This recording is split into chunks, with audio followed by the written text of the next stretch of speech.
Late in the evening on February 21, 2018, a photograph appeared on social media purportedly showing two Russian Sukhoi T-50 prototype stealth fighters, also known as PAK-4s or Su-57s, in the sky over Hamimim Air Base in western Syria.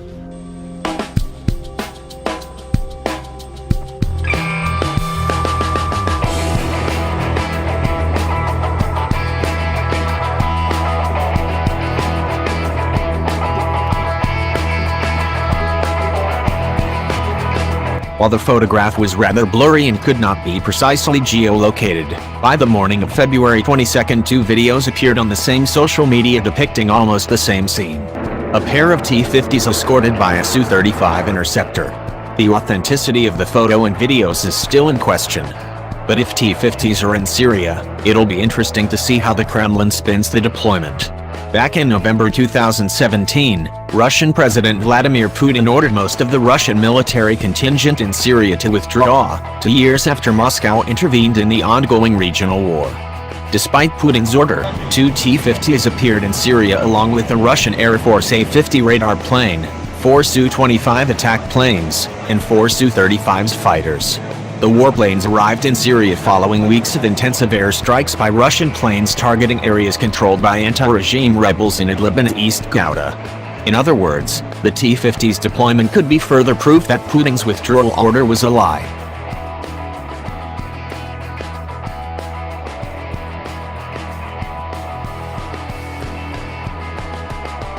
In any event, the stealth fighters' presence in Syria raises other questions.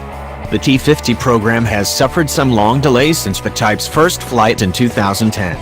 Early on, Russian officials announced that the type would undergo stage acceptance trials in 2013 and enter operational service in 2015. That didn't happen. By 2013, the plan was for the T-50 to enter production in late 2016.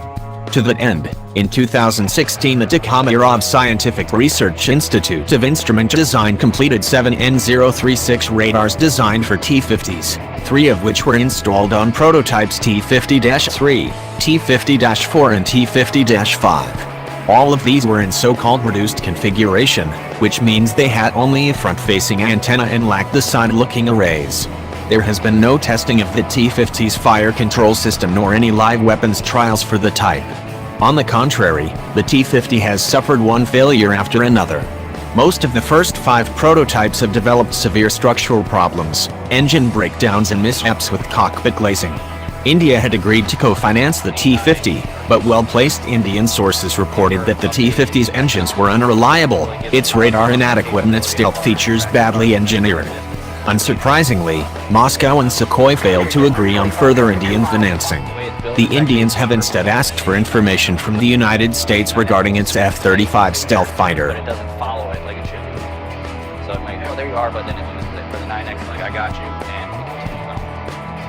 significant improvements in that for the pilot capability. It's going to have a higher probability to hit the target if the seeker has an actual track clearly where the target is. Hit a target at a longer distance means that you keep a longer safety buffer between you and an enemy.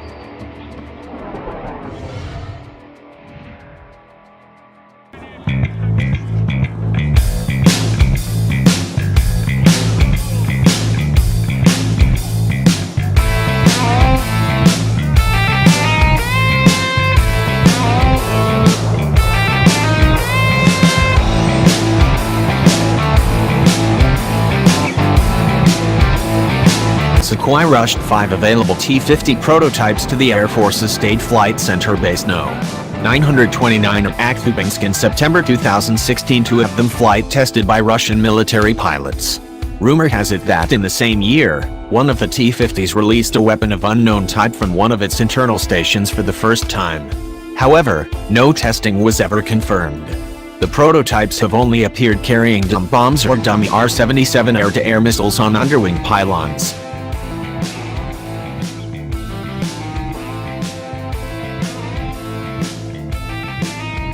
In early 2017, Sukhoi launched development of an entirely new integrated avionics suite for the T-50 designated IMA-BK.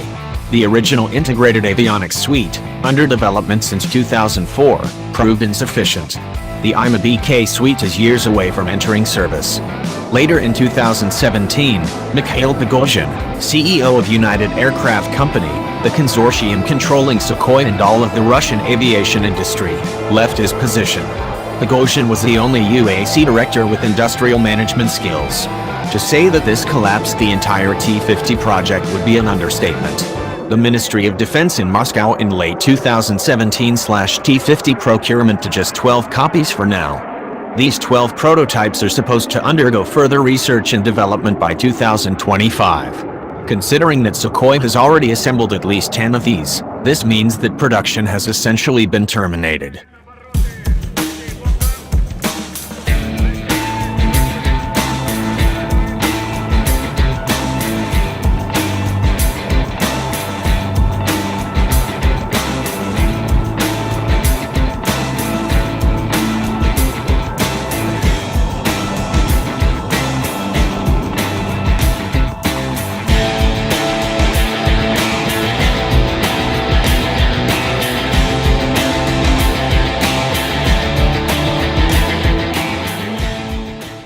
In reportedly deploying T-50s, the Kremlin is outright gambling with precious prototypes in their pilots' lives.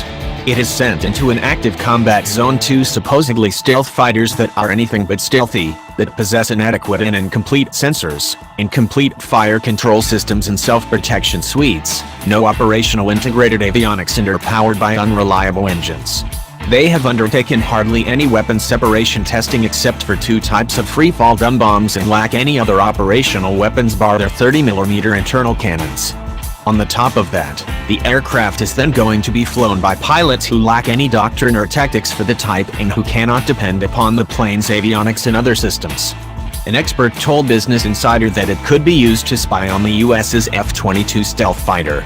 Russia often uses Syria as a showroom for new hardware, and it most likely wants to market the Su-57, which is still a prototype, as having been combat tested.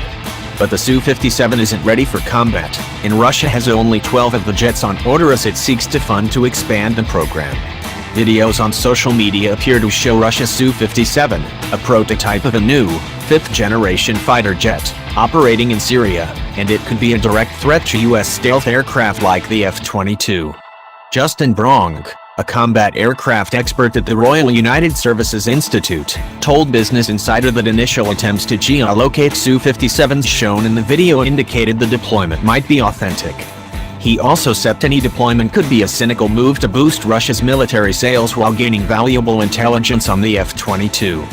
Russia has deployed pretty much everything in its arsenal in Syria, whether they're prototypes or heavy strategic bombers and absurdly inefficient strike paths all around Western Europe and through the Mediterranean to strike targets in Syria, Bronk said.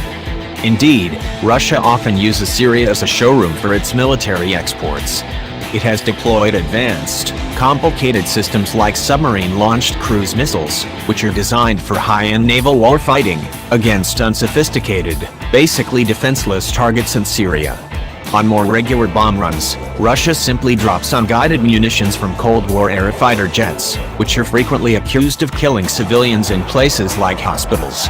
Bronk assessed that Russia wanted to boost its position in the export market and that by deploying the Su-57, a prototype without its proper engines or stealth configuration, it could advertise the platform as combat-proven.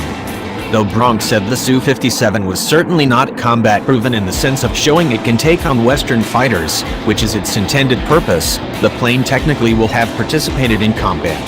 But while the Su-57 poses no real air-to-air threat to Western fighters in its current, unrefined state, it has a diverse array of powerful radars Russia could use to perfect anti-stealth techniques and battle plans against the US's F-22. The Su-57 can't yet fight, but it can spy.